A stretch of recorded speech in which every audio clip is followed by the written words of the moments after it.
The big question that led to Siddhartha Gautama going on his journey to work out what life was all about, his question he wanted to answer was, what is the cause and solution to suffering? But it's a big stumbling block to a lot of people in terms of whether or not they should understand or accept Buddhism.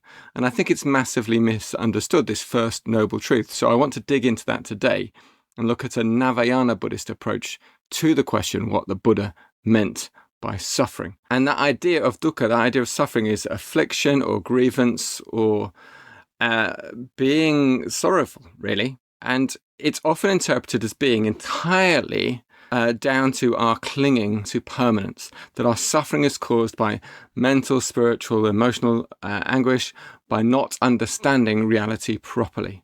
Problem for all of us there is, of course, two things. One, observably, many of us experience joy and pleasure a lot of the time, like properly. We are not in every single moment of every single day experiencing dukkha, experiencing suffering. We're just not. So when we hear people say that the first noble truth of Buddhism is that we all suffer all of the time because we're all under illusion, we react to that by saying, well, no, I know joy, I know pleasure. It's just too pessimistic. The other stumbling block to that idea that suffering is constant and entirely psychological, as some people interpret the Buddhist idea of suffering, is that we know that people suffer because of injustice. We know that people suffer because of structural injustice, because of the difference between the world as it is and the world as it should be.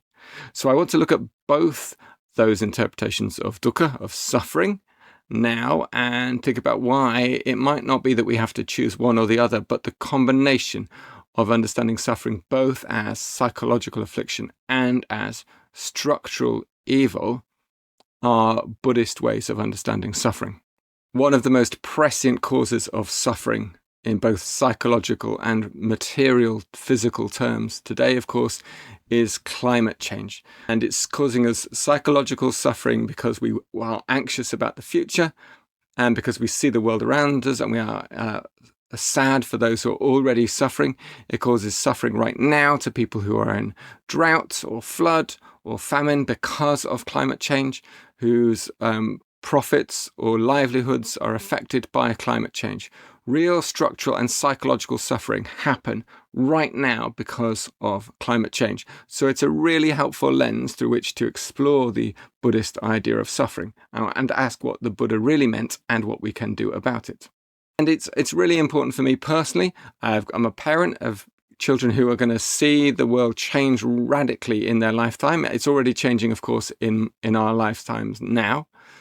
I know that because I have a close relative who works with climate scientists all over the world, helping them access climate data and work on how to analyze that, to work out what's going on and what might happen next, to look at things like tipping points or feedback loops where things actually go out of our control, that human-made climate change becomes something where we've just flicked the first domino and it is now moving forward without us, regardless of what we do.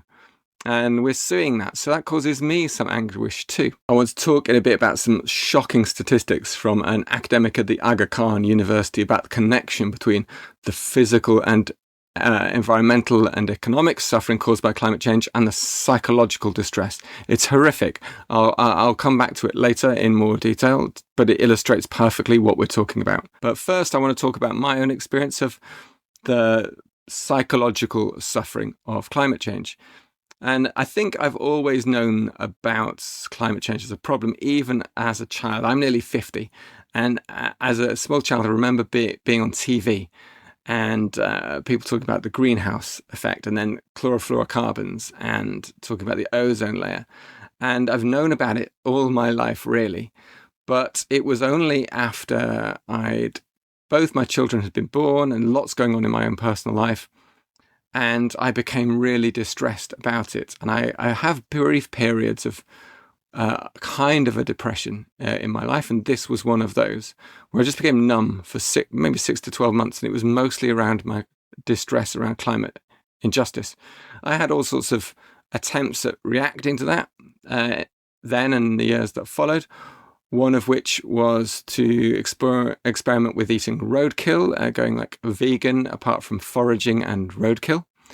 And one of my experiments was to do with going barefoot. So I led a retreat for Christian ecologists, for example, up in North Wales, where I encouraged 40 of the delegates there to take off their shoes and socks for the whole weekend and just be barefoot and deeply connect with nature that way. I did the same thing with a conference of theologians, about 300 theologians, where I travelled from Nottinghamshire to Cardiff barefoot and spent 3 days with them as their keynote speaker talking about climate justice.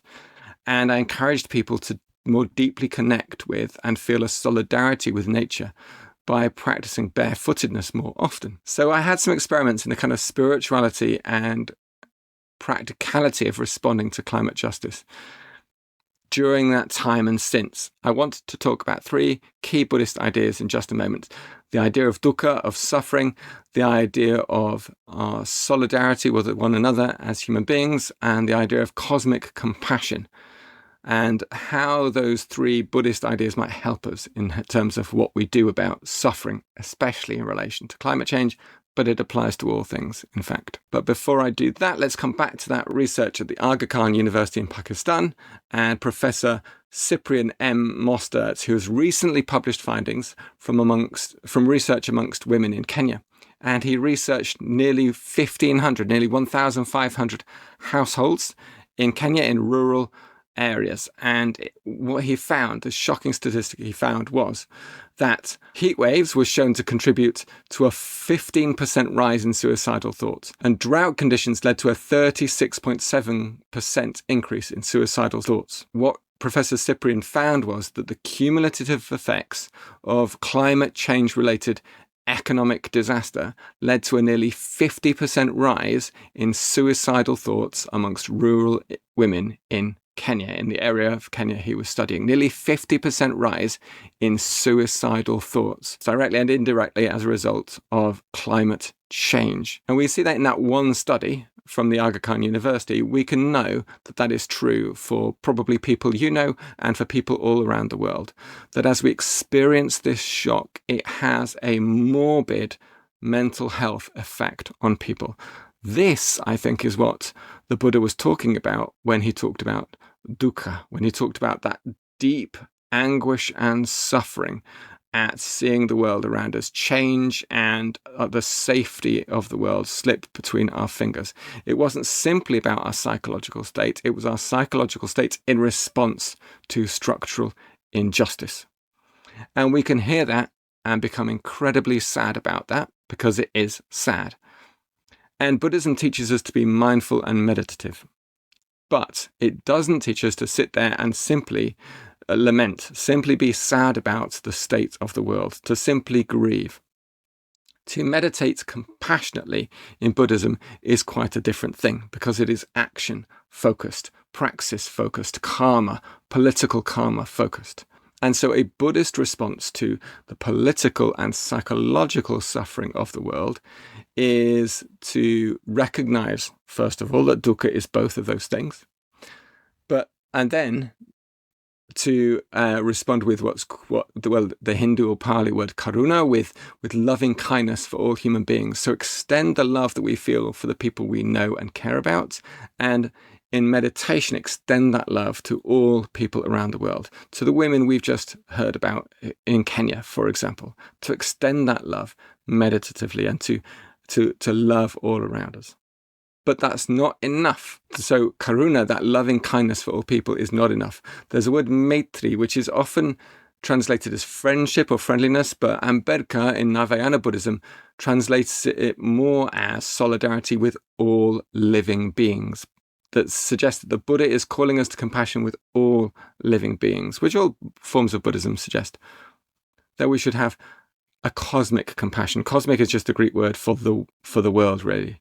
A cosmic compassion for all living things. And compassion is not the same as sympathy. Compassion is where we imagine better. We imagine better for the environment, for nature, for all living beings, for all people. And so in our meditative practice, a Buddhist approach is not simply the mindful type of Buddhism, where we might focus on the breath or on the sensations in the body or on a single point, as in some forms of Zen meditation, where you're just focusing all your intention on a single wordless point, perhaps a mark in the wall. No, there are other forms of Buddhist meditative practice where we imagine a better world, where we actively meditate on what can be done and what the world might be like to be better in the future. That kind of meditative practice draws us out into the world to do something about the world as it is, to change it into the world as it should be. And a type of Buddhist practice that only does the type of meditation and mindfulness that is about self and about personal spiritual liberation or freedom from illusion isn't really a holistic Buddhist practice. A holistic Buddhist practice is both looking at practices that help us free ourselves from the illusion that there is any permanence in the world. And it is also a mindfulness that draws us alongside all living beings. So what did the Buddha mean when he talked about suffering? He meant psychological and political suffering. And what should we do about it? We should meditate on our own trappedness in illusion, but also the trappedness of all of us in political unjust structures. If you're already involved in some kind of action of solidarity with those who are struggling because of any suffering or injustice, but particularly climate change, I would love you to put a comment and a link to anything we can follow up, the rest of us, in the comments. That would be great. And I will put a link to that article in the description. Did you know if you click on the subscribe button in this video, you will be able to choose your level of subscription. You can do that for any video, and it allows you to have much more control over what you watch on YouTube. If you want your YouTube channel to be full of positive, constructive stuff, it's great to subscribe to the things you care about, and then you will get less of the stuff that is annoying or negative or rubbish. So please do subscribe and share this video with other people who you think might be interested.